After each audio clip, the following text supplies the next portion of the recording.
Arrange marriage वाली love story. 15 अक्टूबर की यह बात है। अक्षय और उसके माँ पापा के साथ पूनम को देखने आया था। पूनम एक काफ़ी सुंदर लड़की थी। अक्षय को वह पहली नज़र में ही बहुत पसंद आई। उसने पूनम को रिश्ते के लिए हाँ कहा और पूनम से भी पूछा तुम्हारा निर्णय क्या है, क्योंकि तुम्हारा निर्णय ज़्यादा महत्वपूर्ण है। पूनम ने भी तुरंत हाँ कह दिया और बाद में दोनों की शादी की तारीख पक्की की गई। बहुत धूम धड़ाके के साथ दोनों की शादी कर दी गई। उनकी शादी अक्षय के घर पर हुई। अक्षय का घर शहर के 1 BHK घरों जितना था। शादी की सारी विधि खत्म हुई। बाद में दोनों अपने रूम में फ्रेश होकर अपने कपड़े बदल कर आते हैं। दोनों की वह शादी की पहली रात थी। अक्षय धीरे से पूनम को आवाज़ देते हुए बोलता है, आज से हमारी ज़िंदगी की नई शुरुआत है। ऐसा बोलकर पूनम को गले लगाने की कोशिश करता है, पर पूनम उस पर चिल्लाती है और बोलती है, तुम मुझे ज़रा भी पसंद नहीं हो और मैं तुमसे प्यार भी नहीं करती, इसलिए मेरी तरफ से तुम कोई भी उम्मीद मत रखना। अक्षय उसकी बातें सुनकर हैरान हो गया, पर हिम्मत करके उसने पूनम से पूछा, पूनम अगर ऐसा ही था तो तुमने मुझसे शादी क्यों की? मैंने तुम्हारे साथ ज़बरदस्ती नहीं की थी। मैंने पूछा भी था तुम्हें, फिर तभी क्यों नहीं कहा मुझे? इस बात पर पूनम बोली, मुझे कुछ मत पूछो, 2-3 महीने एडजस्ट करो और उसके बाद हम डिवोर्स लेकर अलग हो जाएंगे। यह सुनकर अजय को धक्का लगा। उसने पूनम को समझाने की बहुत कोशिश की, पर उसने अक्षय की कोई भी बात नहीं सुनी और वह उसके निर्णय पर डटी रही। अक्षय उसे बोला, ठीक है, तुम्हें यही ठीक लगता है तो यही करेंगे, पर मेरी एक बात मानोगी क्या? पूनम बोली, क्या? अक्षय बोलता है कि एक छोटी सी मदद करोगी, जब तक माँ पापा यहाँ हैं तब तक तुम यहीं पर रहोगी। एक बार वह गांव चले गए तो फिर सब तुम्हारे मुताबिक होगा। वह भी तैयार हो गई इस बात पर और दोनों सो गए। हर रोज़ का दिखावा उनका चालू था। माँ पापा के सामने पति पत्नी की तरह रहना उनको समझ में नहीं आई, इसलिए उनके सामने नाटक करना। ऐसे करते करते दिन ख़त्म होने लगे। दोनों ही नौकरी करते थे, फिर रोज़ के टाइम टेबल के अनुसार अपना काम ख़त्म करके काम पर जाना। अक्षय रोज़ पूनम से प्यार से बोलने का प्रयास करता था, पर पूनम अक्षय को अनदेखा करती थी, क्योंकि पूनम की एक ही इच्छा थी कि उसको जल्दी शादी नहीं करनी थी। अक्षय के लोगों का मन उसे दुखाना नहीं था, इसलिए वो शादी करने के लिए तैयार हुई। पर शादी करने के बाद भी वो फिर से अकेली रहने का विचार करती थी, क्योंकि उसे खुद की लाइफ किसी के साथ शेयर नहीं करनी थी। जैसे तैसे उसके दिन धकेल रही थी। अक्षय मात्र उसे हमेशा अपनी पत्नी का दर्जा देने का प्रयास कर रहा था, पर पूनम कभी भी अक्षय को पति का दर्जा नहीं देती। एक दिन फर्श पर पानी गिरा हुआ था, तब पूनम का पैर उस पर अचानक से फिसला और उसका पैर फ्रैक्चर हो गया। अक्षय तुरंत उसे डॉक्टर के पास लेकर गया।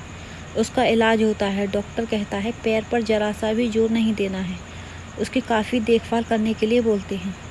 फिर क्या, अक्षय उसको बहुत ख्याल रखने लगा। हर रोज़ उसके पैर की मालिश करता था। उसका पैर फ्रैक्चर होने के कारण उसे ठीक से खड़ा भी नहीं हुआ जा रहा था। घर के काम और खाने की जिम्मेदारी अक्षय पर आ गई थी, पर अक्षय को तो पहले से ही इन सब की आदत थी, इस वजह से उसे कोई दिक्कत नहीं थी। अक्षय रोज़ खाना खुद ही बनाया करता था। उसके माँ बाप भी उसे थोड़ा घर काम में मदद करते थे। रोज़ काम पर जाने से पहले पूनम के लिए नाश्ता और खाना बनाकर खुद के हाथों से उसे नाश्ता खिलाता और फिर काम पर जाता था। टाइम पर उसे फ़ोन करके दवाई लेने के लिए याद दिलाता था। काम पर से आने के बाद सबसे पहले उसके पैरों की मालिश करता था, उसे थोड़ा चलने के लिए मदद करता था। कोई भी काम हो उसके लिए मन से करता था। फिर भी वह अक्षय को प्यार से नहीं बुलाती। उसका मन अक्षय को स्वीकारने के लिए तैयार ही नहीं था। एक दिन पूनम को देखने के लिए उसकी सहेली आई। उसकी बातचीत चालू थी, तब अक्षय दोनों के लिए नाश्ता बनाकर लाया। फिर वो पूनम से बोला, मैं ज़रा मार्केट से होकर आता हूँ, थोड़ा सामान लाना है, तुम दोनों को कुछ चाहिए हो तो बता दो। पूनम बोलती है, नहीं अभी कुछ नहीं चाहिए, तुम जाकर आओ। पूनम की सहेली को अक्षय को ऐसे नाश्ता लाते देखकर धक्का लगा। उसने पूनम से पूछा, पूनम घर के काम क्या सब तुम्हारा पति ही करता है? हाँ वही देखते हैं मेरा फ्रैक्चर होने के बाद से। पूनम की सहेली पूनम को बोलती है कि तुम बहुत खुश नसीब हो जो तुम्हें इतना प्यार करने वाला पति मिला है। पूनम के चेहरे पर मात्र प्रश्न चिन्ह था। तभी पूनम बोली, इसमें खुश नसीबी होने जैसा क्या है? उसकी सहेली बोली, अरे मेरा पति मुझे पूछता तक नहीं कि तुम कैसी हो, खाना खाया कि नहीं, और मेरे पति ने आज तक कभी मुझे चाय तक नहीं पिलाई। मुझे भी लगता था मेरे पति भी मेरा ख्याल रखें। ज़्यादा कुछ नहीं, प्यार भरे शब्द ही बोलें तो बहुत होता मेरे लिए, बहुत अच्छा होता है यार। पर इसके बजाय मुझे हमेशा निराशा ही मिली। बहुत मन दुखता है मेरा यार। यह सब सुनकर पूनम विचार में डूब गई। उसके मन में अक्षय के प्रति प्यार जागने लगा। अक्षय का प्यार उसकी आंखों के सामने आने लगा। वह उस पर जान छिड़कता है, यह उसे समझने लगा। अभी धीरे धीरे पूनम को भी अक्षय से प्यार होने लगा था। वो उस पर विश्वास करने लगी थी। अक्षय के मन में मात्र एक ही डर था कि माँ बाप गाँव गए तो हमारा डिवोर्स हो जाएगा, पूनम मुझे छोड़कर चली जाएगी और समाज में मेरी इज्जत कम हो जाएगी। तभी माँ पापा अक्षय को बोलते हैं, अभी हमें गांव जाना चाहिए, थोड़े दिन रहकर खेती वगैरह करके आते हैं। अक्षय उनको जाने नहीं देना चाहता था और उनको डिवोर्स के बारे में बता नहीं सकता था। अक्षय सोच रहा होता है कि अभी पूनम को सब कैसे पूछे, कैसे बोलूँ उसके साथ। ऐसा सोचते सोचते ही सो जाता है। सुबह उठता है तो देखता है कि पूनम बहुत जल्दबाजी में थी। वह जॉब पर जाने के लिए निकलती है। तब जाते जाते पूनम बोलती है, अक्षय टिफ़िन बनाकर रखा है, लेकर जाना, कपड़ों को इस्त्री करके रख दिया है और नाश्ता भी करके जाना, और हाँ आज घर जल्दी आना। यह बोलकर निकल गई। अक्षय मन में ही सोचने लगा कि जिसने आज तक एक गिलास पानी तक नहीं दिया, आज अचानक उसे इतना सब कैसे किया। अक्षय का मन बहुत अशांत हो हुआ। वह भी सब काम करके ऑफिस के लिए निकल गया। उसके मन में बस इतना ही चालू था कि आज हमें डिवोर्स के बारे में बोलना है। शाम का वक्त होता है। पूनम के बताने के अनुसार अक्षय जल्दी घर आता है। पूनम ने खाना बनाकर सब काम निपटा कर रखे थे। घर पर आते ही उसे चाय देती है। यह सब अक्षय के लिए नई बात थी।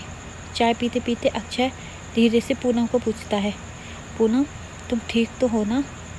तुमने निर्णय तो लिया ही होगा ना, मुझे छोड़कर जाने वाली हो, इसीलिए सब कर रही हो ना? इस पर पूनम बोलती है, मैंने अपना फैसला ले लिया है और मैं कहीं पर भी नहीं जा रही। मुझे पूरी ज़िंदगी तुम्हारे साथ जीना चाहती हूँ। और जाकर अक्षय को गले लगा लेती है। वो बोलती है, मैं तुम्हें छोड़कर कहीं नहीं जाऊँगी, मैं तुमसे बहुत प्यार करने लगी हूँ और अभी यह हमारा रिश्ता कोई भी नहीं तोड़ सकता। ज़िंदगी में बहुत बड़ी भूल हो गई होती मुझसे अगर मैं तुम्हें खो देती तो।